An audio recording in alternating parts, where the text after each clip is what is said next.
अगले वक्ता के रूप में हमारे गांव शिव के प्रभारी मानवर सुशील शास्त्री जी आएंगे और अपनी बात को रखेंगे।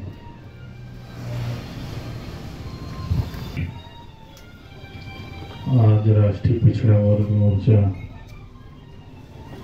के प्रमंडल स्तरीय कार्यक्रम जो बिहार राज्य में लगे हैं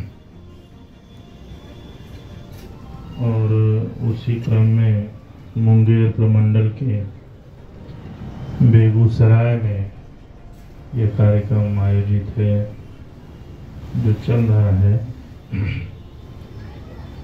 ये प्रमंडल स्तरीय कार्यक्रम की जो तैयारी होनी चाहिए वो साथियों के द्वारा नहीं हो पाया, क्योंकि माननीय चौधरी विकास पटेल सर का जो समय है बहुत ही महत्वपूर्ण है, बहुत ही कीमती समय है उनका, क्योंकि उनका पूरे भारत में कार्यक्रम लगा रहता है और निरंतर लगा हुआ है। तो उसमें से बिहार राज्य के लिए बहुत ही रिक्वेस्ट करने के बाद 5 दिन का समय आपने और दूसरे कार्यक्रमों को ब्रेक करके इधर दिए, तो वो जो समय हमें मिला उसका भरपूर प्रयोग करना चाहिए। जो हम समाज में परिवर्तन लाना चाहते हैं, समाज में जो 6000 जाति के लोग हैं उनके अंदर हम भाईचारा निर्माण करना चाहते हैं, जोड़कर एक शक्ति बनाना चाहते हैं और उस शक्ति के माध्यम से हम परिवर्तन करना चाहते हैं।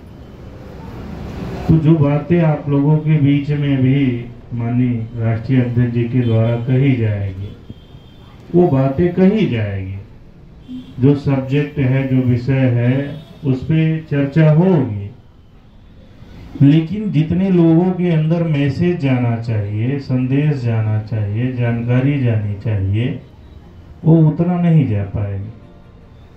यानी ये बातें तो ही बोलेंगे ही, और इनकी जगह अगर आप 200-500 लोगों को आप इकट्ठा करते हैं तो उतने लोगों के बीच में मैसेज जाता है और वो लोग अपने क्षेत्र में जाते तो अपने क्षेत्र में जाके वो चर्चा पर चर्चा करते, तो ये काम जल्दी होता, आसान होता। तो ऐसा तो नहीं है कि हम आज सुबह निकले, आपको फोन किए कि आज मैं आ रहा हूँ वो कार्यक्रम करना। इससे ज्यादा तो लोग गांव में पत्ते खेलते रहते हैं। अगर किसी गांव में चले जाओ तो उससे ज्यादा पत्ते खेलते मिल जाते हैं हमारे लोग, क्योंकि उनके पास काम नहीं है, सरकार के द्वारा उनको कोई कार्य नहीं दिया, तो पढ़े लिखे बेरोजगार लोग गांव में बहुत सारे हैं, तो इकट्ठे होकर पत्ते खेलते रहते हैं।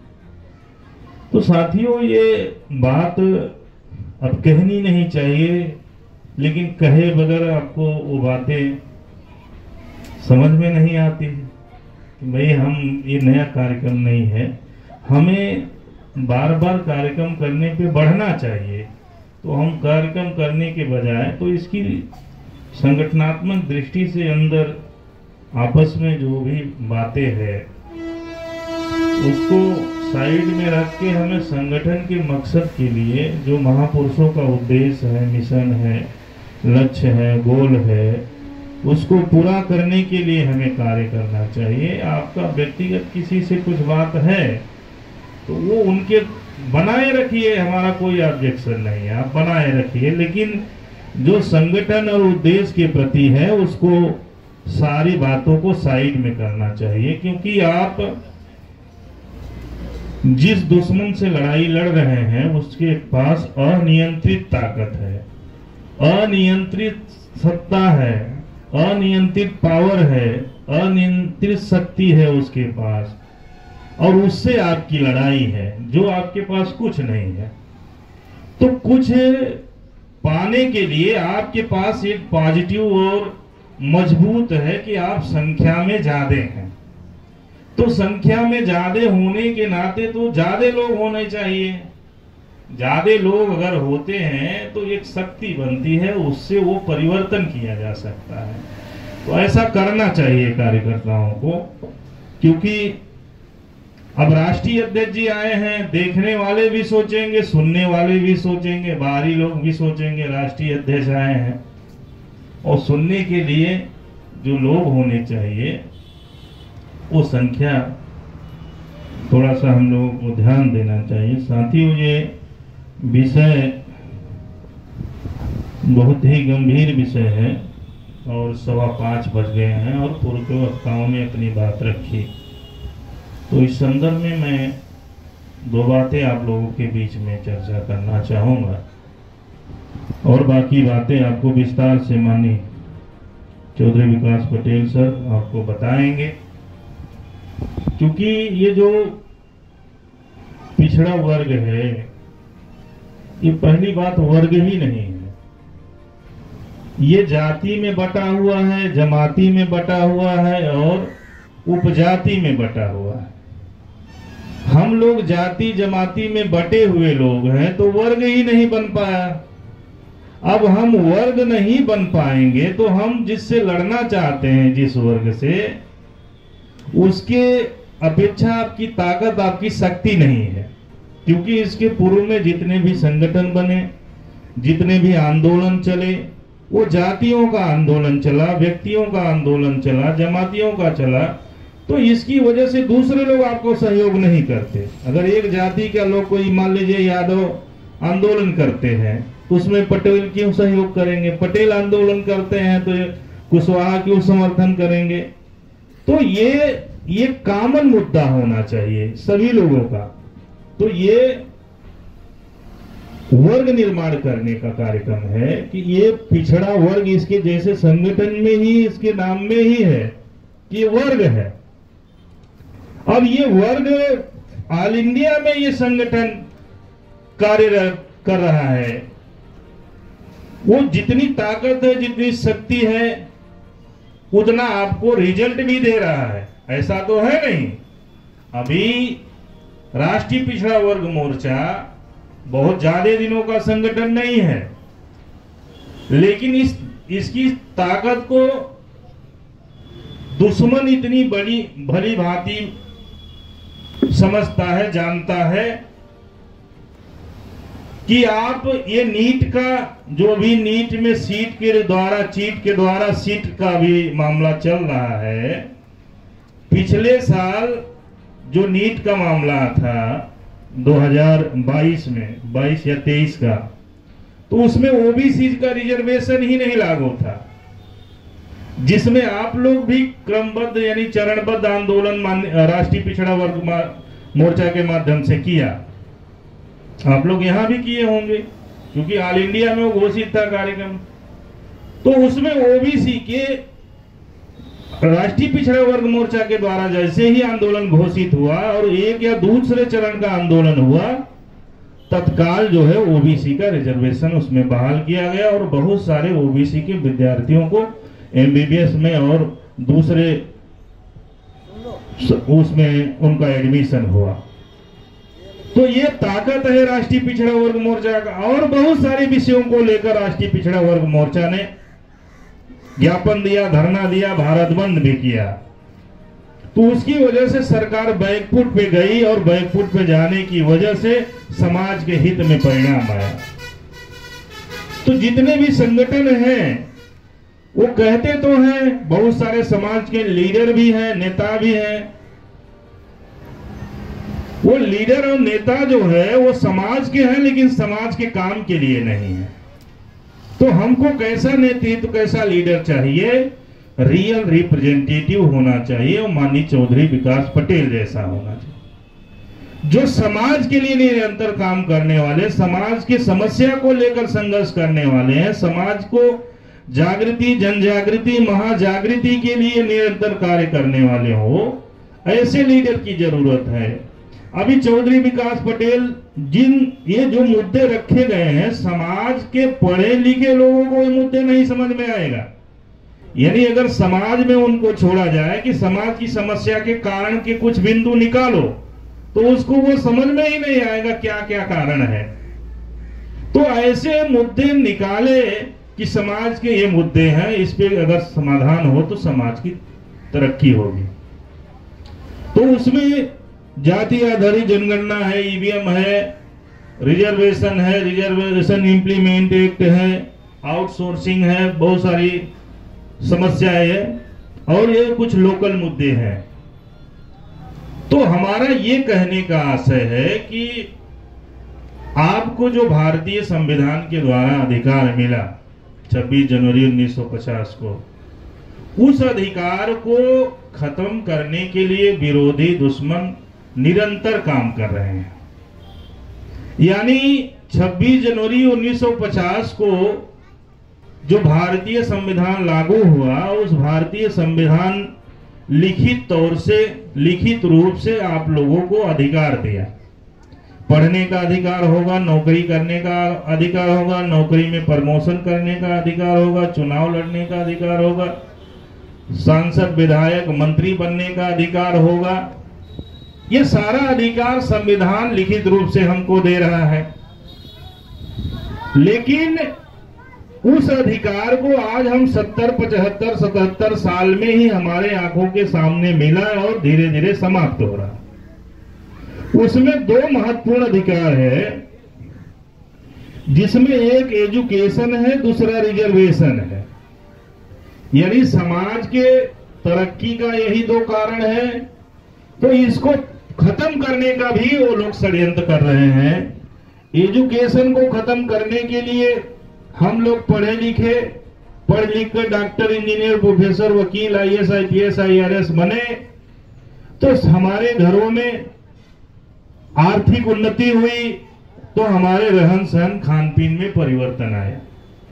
तो हम जब हमारे रहन सहन खान पीन में परिवर्तन आया तो हम समाज से दूर चले गए।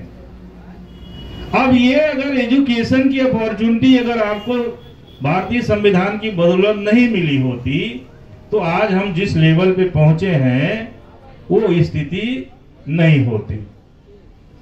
और ये जो मिला हमको वो शिक्षा की बदौलत मिला। अभी शिक्षा को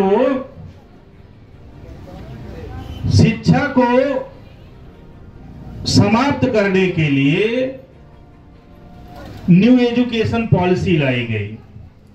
अब न्यू एजुकेशन पॉलिसी के माध्यम से आपकी शिक्षा को जीरो कर दिया जाएगा, क्योंकि जिस जाति का व्यक्ति होगा कक्षा 6 के बाद उस जाति के अनुसार पेशेवर काम करेगा वो, यानी अपने जाति के पेशा के अनुसार वो कार्य करेगा। तो अपने जाति के अनुसार अगर वो पेशा का काम करेगा तो वो आगे की उन्नति क्या करेगा। जैसे कोई नाई है तो वो बाल बनाने का काम करेगा, कुम्हार है तो वो घड़ा बनाने का काम करेगा, बढ़ई है तो लकड़ी का बनाने का काम करेगा, लोहार है तो लोहे का काम। तो ये जो जाति के अनुसार काम करने का सिद्धांत निर्धारित किया गया ये विरोधियों के द्वारा, उसको नाम दिया गया कौशल विकास। यानी आपकी स्किल डेवलप कर रहे हैं वो लोग, इस नाम से कौशल विकास योजना बनाई गई और बच्चों को उसमें प्रशिक्षण देकर यानी उसकी जो शिक्षा है वो समाप्त कर दी जाएगी। तो समाज से डॉक्टर, इंजीनियर, प्रोफेसर, वकील नहीं निकलेंगे। 10 सालों के बाद समाज में एक भी आदमी बुद्धिजीवी लोग नहीं रहेंगे। जब समाज में बुद्धिजीवी लोग नहीं रहेंगे तो समाज कहां जा रहा है, कैसे जा रहा है, इसके बारे में चिंतन मंथन करने वाला कोई नहीं रहेगा। तो आपकी शिक्षा क्यों खत्म करना चाहते हैं, इसके पीछे का बहुत सारा कारण है। क्योंकि शिक्षा से एक महत्वपूर्ण जो कार्य होता है वो मैं बात बताना चाहता हूं। क्योंकि शिक्षा के माध्यम से व्यक्ति जो होता है वो तर्कशील होता है, यानी तर्क करता है। व्यक्ति शिक्षा के माध्यम से तर्क करता है। जो शिक्षित व्यक्ति होता है वो तर्क करता है, और जो व्यक्ति तर्क करता है वो व्यक्ति सही गलत की जानकारी निकालता है।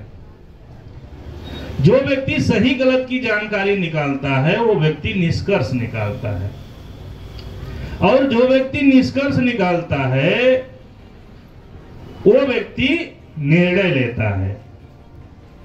और जो व्यक्ति निर्णय लेता है वो व्यक्ति लीडरशिप करता है। यानी कहने का मतलब ये है कि आपकी लीडरशिप समाप्त करने के लिए आपकी शिक्षा खत्म की जा रही है।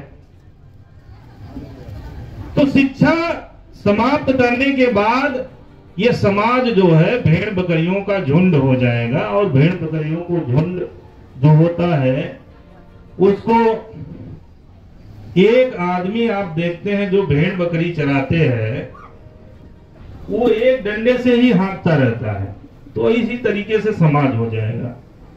दूसरी बात, आपकी जो आर्थिक संपन्नता हुई वो नौकरियों के माध्यम से हुई, और नौकरियां हमको रिजर्वेशन की बदौलत मिली, और रिजर्वेशन को समाप्त करने का जो ये षड्यंत्र चल रहा है, ये ब्राह्मणी षड्यंत्र जब से रिजर्वेशन लागू हुआ है तब से चल रहा है। अब रिजर्वेशन का जैसे जैसे मुद्दा जब जब भी आता है तब तक हमारे लोग आंदोलन करते हैं, उग्र आंदोलन करते हैं। ओबीसी का रिजर्वेशन मंडल कमीशन के बाद लागू हुआ, 52% लोगों को 27% मिला गया, वो भी क्रीमी लेयर लगा के दिया। तो ये जो अधिकार मिला उसको समाप्त करने के लिए नया, आपके ही बिहार से वो व्यक्ति जीतने वाला था, मधलुमीय नाम का। मधलुमीय जो महाराष्ट्र के थे वो बिहार से सांसद हुआ। वो व्यक्ति सुप्रीम कोर्ट में पटिशन दायर करके मंडल के जो है धार को कुंद किया और आपके अधिकार को खत्म करने का काम किया।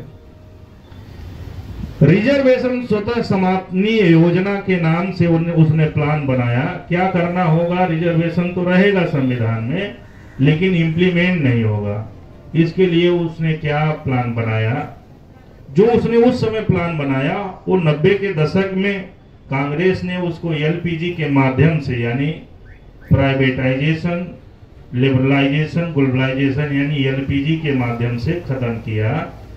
यानी जो गवर्नमेंट सेक्टर है, यानी 2 सेक्टरों में आपको रिजर्वेशन है, एक गवर्नमेंट सेक्टर है, दूसरा पब्लिक अंडरटेकिंग सेक्टर है, भारत सरकार का उपक्रम। ये दोनों सेक्टरों को निजी हाथों में देना शुरू किया, यानी प्राइवेट एजेंसी को देना शुरू किया। अडानी अंबानी, अडानी डालमिया बिरला या इन लोगों को दे दिया। अब रेलवे का निजीकरण हो गया। अब रेलवे में हमारे लोग नहीं जा सकते, जाएंगे तो ठेके पे जाएंगे। बिजली विभाग का निजीकरण हो गया, वहां पे भी हमारे लोग जाएंगे, आउटसोर्सिंग के माध्यम से जाएंगे। जहां हमारे लोग अधिकारी कर्मचारी होते थे अब वहां पे जो है एक निर्धारित वेतनमान पे वो काम करेंगे।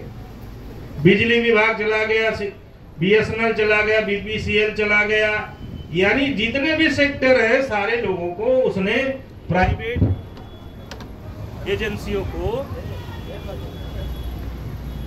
हेलो, क्या हुआ?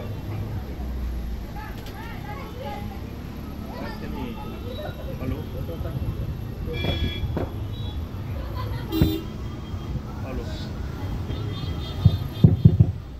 हेलो। तो ये प्राइवेट एजेंसियों को देकर अभी शिक्षा विभाग में, स्वास्थ्य विभाग में, सारे सेक्टरों में, ये सिर्फ बिहार का मामला नहीं है, पूरे ऑल इंडिया में आउटसोर्सिंग के माध्यम से आपके नौकरियों का अधिकार समाप्त किया जा रहा है। तो जैसे ही नौकरियां आपकी समाप्त हो जाएगी तो आपके पढ़े लिखे बच्चे गांव में पत्ते खेलेंगे, गांव में घूमते रहेंगे और बहुत सारा दूसरा कार्य करेंगे, जिससे आपका कि राष्ट्रीय अध्यक्ष माननीय चौधरी विकास पटेल अलग अलग जिलों में, अलग अलग शहर में, अलग अलग क्षेत्र में जाकर समाज को जागृत, महाजागृत करने का काम कर रहे हैं। अब इससे सुनने के लिए हमारे लोगों को समय नहीं है। अब सुनेंगे तो इनके अंदर जानकारी आएगी, जब जानकारी आएगी तब समझदारी आएगी, और समझदारी का एप्लीकेशन करेंगे तो ज्ञान होगा इनको।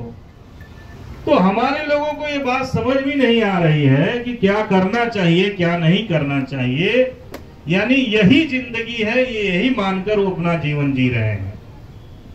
तो साथियों, हम लोग 77 साल में भी पिछड़े हैं और अभी भी पिछड़े हैं। तो हमको अगले कब बनना होगा? हम दूसरे पीढ़ियों पे छोड़ देते हैं कि वो लोग करेंगे, और वो आने वाली पीढ़ियों के पास ये अवसर नहीं रहेगा, न एजुकेशन का रहेगा न रिजर्वेशन का रहेगा। सारा कार्यक्रम, सारा प्लान दुश्मन बना लिए हैं। अगर आपके पास एक गोल्डन समय है कि अगर हम अभी नहीं जागे तो कभी हम कुछ नहीं कर सकते। साथियों, समय ज्यादा है और माननीय चौधरी विकास पटेल सर को सुनना है।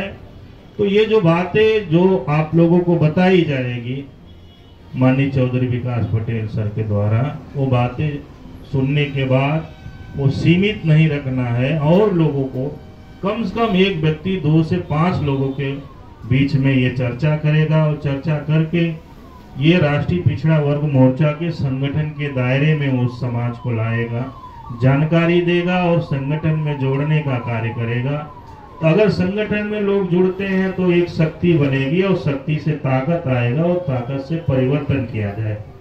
तो ये परिवर्तन के लिए साथियों ये सारा कार्यक्रम चलाया जा रहा है, और हम लोग उस परिवर्तन के हिस्सेदार हैं, हम उस परिवर्तन के भागीदार हैं। और हम लोग जितने यहाँ पे लोग बैठे लोग हैं, सभी लोग समाज का नेतृत्व करने वाले लोग हैं। सभी लोग समाज को जागृत करने के लिए अपना समय काफी दिनों से समाज में लगा रहे हैं। तो ये सभी लोग आम लोग नहीं हैं, लेकिन ये बात सिर्फ यहीं तक सीमित नहीं होना चाहिए, सारे समाज के बीच में बात जानी चाहिए। तो ऐसा आप लोग करोगे, ये विचारधारा को बढ़ाने के लिए, संगठन के आंदोलन को बढ़ाने के लिए, लोगों को संगठन से जोड़ने के लिए आप लोग कार्य करेंगे। इस आशा उम्मीद के साथ आपने मेरी बात ध्यान से सुना, इसके लिए आभार, धन्यवाद।